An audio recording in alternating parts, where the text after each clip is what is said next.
y'all, and welcome back to my channel. It's your girl Torn Antoinette, and today we have EnRoot Travel on Taking the Leap. EnRoot Travel curates spaces for HBCU alumni to explore the African diaspora, okay? Now, I met Tyshana and Nicole by chance in our Howard alumni group chat on Facebook. We ironically graduated at the same time, went to school the same 4 years, but never crossed paths until then. They were coming to Galveston for Juneteenth. I actually have a video for that. And I said, hey, like, if you're coming to Galveston, you need to meet my dad because he's great. He's like a local historian and he knows so much about Juneteenth. They connected and I ended up giving them a tour of Galveston, and it was really fun and really cool. After that, I said, you definitely need to come on to Taking the Leap. I would love to tell your story. It's incredible what you're doing. And I love not only their passion for their business, but their resilience, because the pandemic really put a halt to their business being in the travel industry, but their passion is what kept them going and wanting them to continue on to create this space. Without further ado, EnRoot Travel. Hey y'all, I'm Tyshana from Rockaway, New Jersey, but I currently live in Los Angeles, California. I work on EnRoot with Nicole, but outside of EnRoot, I work in film and TV editing. My name is Nicole, and I'm also a co-founder of EnRoot Travel and also a Howard alum. Originally from San Jose, California, but I currently live in Atlanta, Georgia. At Howard, I studied human development and then went on to get my master's in special education. And I taught during the pandemic years, which were stressful. And then I quit my job and went full-time into EnRoot. And I also flip houses on the side, and I'm not doing EnRoot.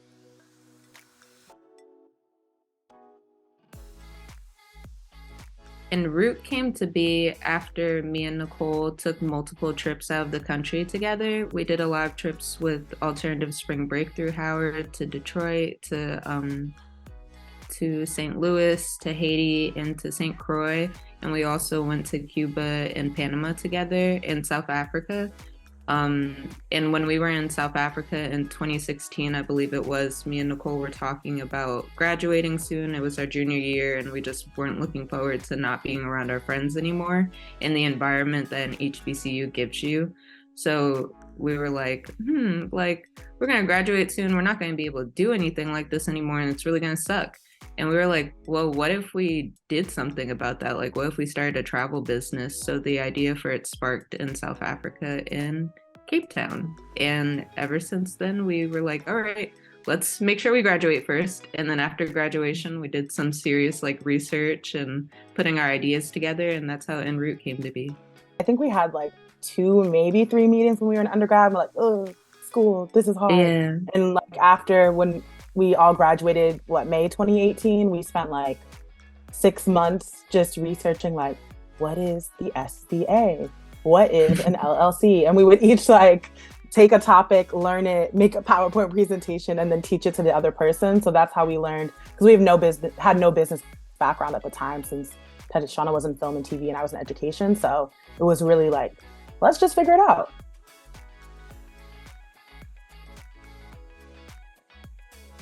I was full-time in LA working, trying to get into the film industry. I work as a film and TV editor, as an apprentice editor right now. So I was trying to gain the pathway for that while we were also building EnRoot. Yeah, and I was full-time at Vanderbilt getting my master's, which was very challenging. And I honestly sometimes think back to that year of 2019, when we did our first trip at the end of the year. I'm I don't know how we did the business and planned it and did everything else, but it happened. We were literally on the phone for all day, every day, some days, especially on the weekends. And then after work, it was just full work day. And then when you come home, full EnRoot until you pass out and then start over again. Yeah, and we had a time difference of I think at the time it was 2 hours, now it's 3. But so Tyshana would get home at 7 or 8, and we'd start talking at 8 or 9, and we'd talk until it was 1 my time. They'd be okay, I have to go to sleep. I have to wake up at 7 and go teach the kids. Yeah. So really fun times.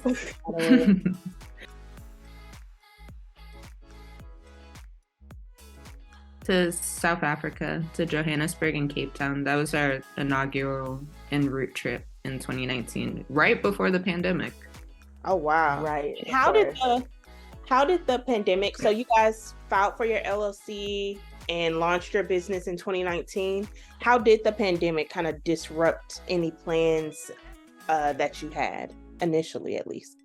So we got our LLC in January of 2019 and went on the first trip in December and came back in January of 2020. And basically, everyone had plans for that year. We had like 2 or 3 trips planned that we were already advertising, and it just like completely shut down. Like it wasn't like some businesses where you could kind of figure out like how to still do something. Like there was no travel. So we ended up not traveling, obviously, but having to pivot in our business to creating other things like our store. We have our merchandise and our blog and stuff like that. But travel wise, like we were grounded like everybody else was. We didn't go on a trip again until the summer of 2021. So like a year and a half.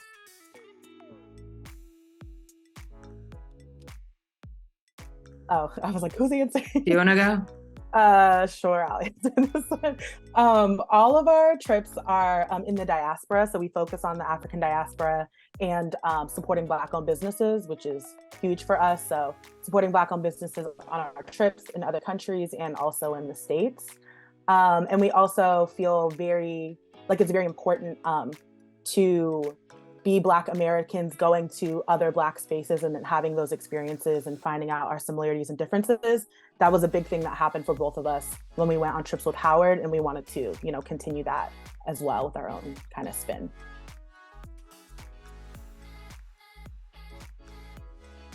I think the most exciting place for me is the tie between South Africa and Cuba.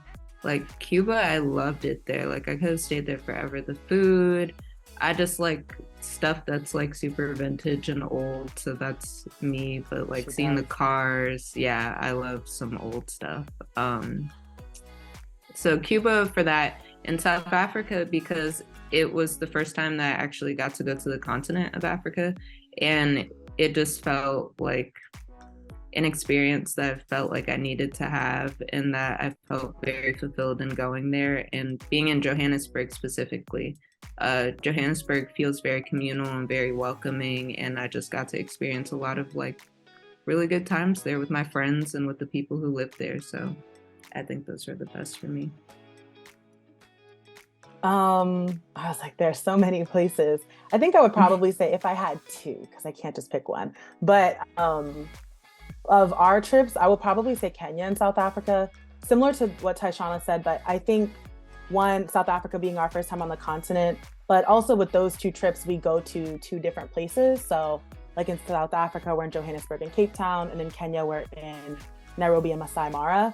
And it's really great to be able to spend enough time somewhere to see more than just one city and you feel like you just have like an array of experiences. Like when we all came back from our Kenya September 2022 trip, it was like 7 or 8 days, and like we just did everything. Like we went on one of the best safaris in the world. We went out and had amazing food. We went out at night and met people. Like somebody that was our tour guide at a museum ended up being like one of our good friends and taking us out at night, and now we still talk. Like it was just a great, lots of experiences.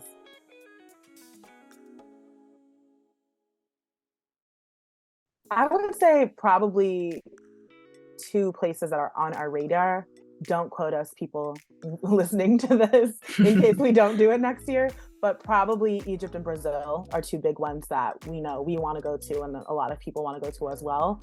We just are very intentional about our trips and want to make sure all our I's are dotted and T's are crossed. So finding the right people we want to work with, the right time to go, especially with flight prices being crazy these past few years. But I would say probably Egypt and Brazil. Want to hit Bahia and go see the maroon. Yes.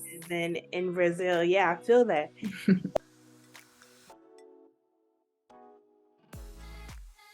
The challenge it is to present yourself as a manager. Like now that we're in a place where we're starting to have like employees and interns, like being able to have that like manager employee relationship is very important, especially a healthy one. So that's been a challenge to figure out like how to be just a good boss. Like, no one wants to work for a bad company or mean people or like just like not knowing what's going on. And me and Nicole have both had like work experiences with larger companies where we don't feel like we're being treated the best or like kept in the loop. So that's something we're very intentional about, like making sure our team is on the same page as us and we're hearing them and we're looking out for them and making sure that they're having the best experience possible working for us, because our business is to like recreate a space that we would have missed had we not created it. But it's also just to like have a good time. Like traveling is fun. And we do all these trips so that we can be happy and just like look back on our memories and experiences and be like, yeah, we did that. So we want our employees to feel the same way.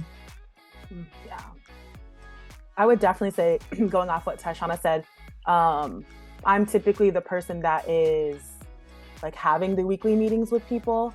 And that was an unexpected big shift for me, because it's going from, at what, 26, and still being somebody that would be considered entry level at like basically any job, but going from the person that's always being told what to do and like Tyshana said, like not feeling great by the way some people speak to you, to then learning like, oh, not only do I manage this person and like have to tell them, what we need done, but I have to explain it in a way that is clear, and like we have to track it in a way that everybody can see. And now having more than one intern, we've got to have meetings and like a task schedule that everyone just like knows what's going on. And Tyshana and I, are typically on the same page like 99% of the time. So it's easy for us to just talk to each other and be like, we got it. But that's not the same for people that obviously have not known us for like, what, have we known each other like 10 years?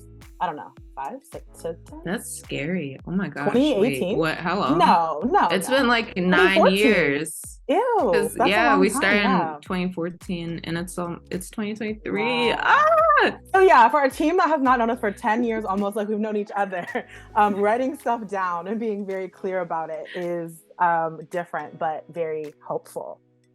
Yeah, so making that transition from the employee to the employer. Don't leave us negative reviews. Yeah, I mean, all three of us have been at places where we're itching to leave, so it's nice to be somewhere where people don't hate us. And that part. Yeah. But I do really love that me and Nicole are on the same page like 99% of the time, because literally something will happen and I'll be like, I already know what Nicole's gonna text me, and then she'll text it or I'll text it and we're like, yeah, we get it.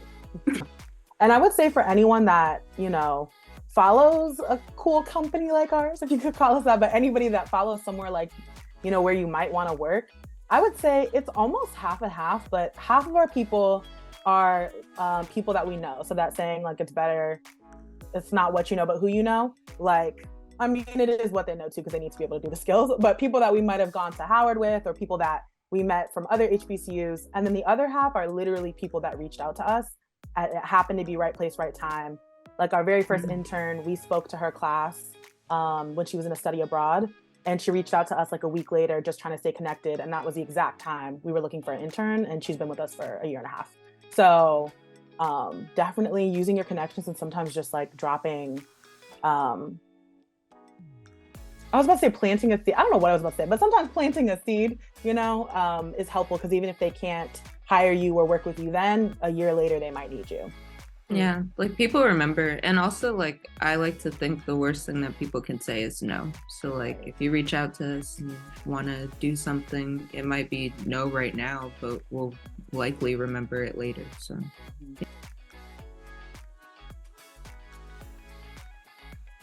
follow your gut and just pursue your interests, because you'll be happy at the end of the day when they actually start to come to fruition. Like for EnRoot, I feel like this is our 4th year. Technically, I call it our 2.5 year because of the pandemic, but depends how you want to take it. But I feel like we're finally starting to see the fruits of our labor, and me and Nicole worked super duper hard on EnRoot, and a lot of sleepless nights, a lot of days where we were like questioning if we were really going to be able to like bring it to the level that we want to. And now I feel like we're starting to get like we love it, we want to see more, we want to keep doing this with you guys, and it feels really good. And then from my like film perspective, moving to LA from across the country, being away from my family, working super hard, very difficult thing to overcome. And now being in the Editors Guild and being like, oh wow, I think I can really do this. Like, I know how to edit. Like, I feel like I'm happy with my personal decisions that I made that I questioned a bunch over time. Like, can I really do this? Is this the right thing? Maybe I should go do like a regular job. But I'd say believe in yourself, give yourself time, and be patient, because everything will turn out how it's supposed to, especially when you're doing what you know is right for you. Good advice. Thanks. I feel like it's not even advice. I feel like money is a thing. And for myself, to quit my very first salary job and then to work for our business for like 2 years, and most people that are in business or entrepreneurs know like a income is very inconsistent, especially in the beginning, and you like get to that place. I would say for personal, like if you're going to like leave your job and try to start a new business or like take a chance on yourself, whatever that means, be prepared that like you might have to move back home, or you might have to get a roommate if you don't have one. Me personally, I had to move out of a great place in the city of Atlanta to a house in the woods. That scares me, but it's okay. Because financially, like that's just what needed to happen so I could continue to like enjoy life, work on our business, and go on these trips that we plan. And then also from a business perspective, I think something that unintentionally ended up being like a blessing in disguise for Tyshana and I is that up front, we didn't really get like grants. I mean, we still have not, unless if somebody wants to give us one. But in the first year or two, when we were trying to get grants that were maybe like $5,000 or $10,000, it was a good thing, I think, that we did not get them, because at that time, we probably would have used it on something that we didn't really need, as to where now, after having been in business a few years and understanding how our business works, I think we'd be a lot more intentional with it. So sometimes, you know, if you can run things without having to take loans or having to, you know, get investments from people, that can be a good thing, because you don't really know what you need in your first few months or year, as opposed to what you would in year 3 or year 5. If you don't need a physical building, you know, overhead is not too much of a thing, except maybe having a website. And that is something that is so much more manageable than it would have been like 50 years ago. So we're definitely in a newer age where it doesn't take as much as it used to kind of get started. Okay, thank you. And then what trips do you have? What upcoming trips do you have this year? I was like, Tyshana, can you remember the calendar? I remember it, I think. We have Colombia, we have Yes. Jamaica, we have Costa Rica. St. Take it away, Martin. Nicole. Then we have St. Martin, South Africa, and our Gullah Geechee trip. So right now, and I'm not sure when this is going to be posted, so I would say around this time, Jamaica, South Africa, and Costa Rica will probably be open. And a little bit after that, St. Martin and our Gullah Geechee trip will be open. So we've got 6 or 7 trips this year. Nice. And we want to see all of you on them.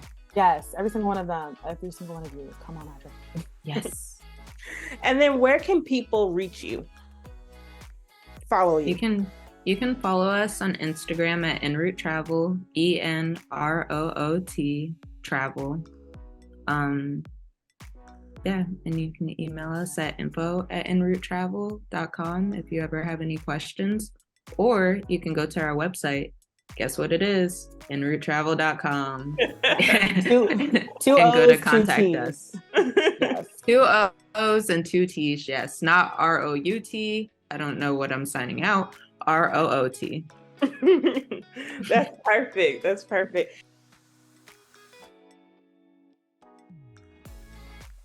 I feel like one thing I could say, which is something we are working on, is like celebrating ourselves more. I think we don't even really realize it. I think we might have gone to homecoming, or just like sometimes when a random person will reach out to us and people might say like, oh, I see EnRoot, like out there, you guys are doing awesome. Or one of my friends that I might have spoken to in our first year and now speaking to them now. And for us, like we're in it every day. We're doing the work. It just feels normal. But then to think about like we really created a business that's been in business like 4 years out of nothing. Like I remember us laying in the hotel room in South Africa, just like laughing, and now it's a whole business. Like that's cool. And I don't think that we take that time enough to be like, good job, sis. Yeah. Go get a snack. We really don't. Thank you, Torin. We really don't, because we just move so fast, like, because we have to constantly be on it, and like just experiencing the expansion that we have been for the past couple of years. It's just like, we never really take a second to look back, and Nicole's right. Like, we do need to celebrate ourselves more because we've accomplished a lot. But when you're in it, it's like hard to recognize it sometimes. Is there like a Howard business directory, or like Howard? I know you guys mentioned homecoming. Do you guys like get one of those booths to promote? Have you guys done that? We haven't yet, but we are interested in doing that. And Nicole is about to comment on the business directory. Oh yeah, and if anyone wants to sponsor us for the homecoming booth. 2 O's, 2 T's, EnRoot travel. But there is a Howard business directory. Honestly, like it just opened a few months ago. We are on it, and there is a Bison discount code on there if you find it, for our trips. So I don't even remember what it's called, but I think if you look up Howard University Business Directory, it'll come up. But yes, hopefully in a year or so we will be at the homecoming booth. And also, even with that, we're like, oh, I want to do the booth, but I also want to have fun. So, oh my gosh. Yeah, we're definitely thinking about we would definitely want to do Howard, but also thinking about doing other universities. Because I'm like, I want to go to Yard Fest too. Yeah, I want to see my friends. Yeah. It's don't cut off on me. I'm going to catch you guys. Thank you for coming. Thank you for having us, Torin. Bye. Thank you.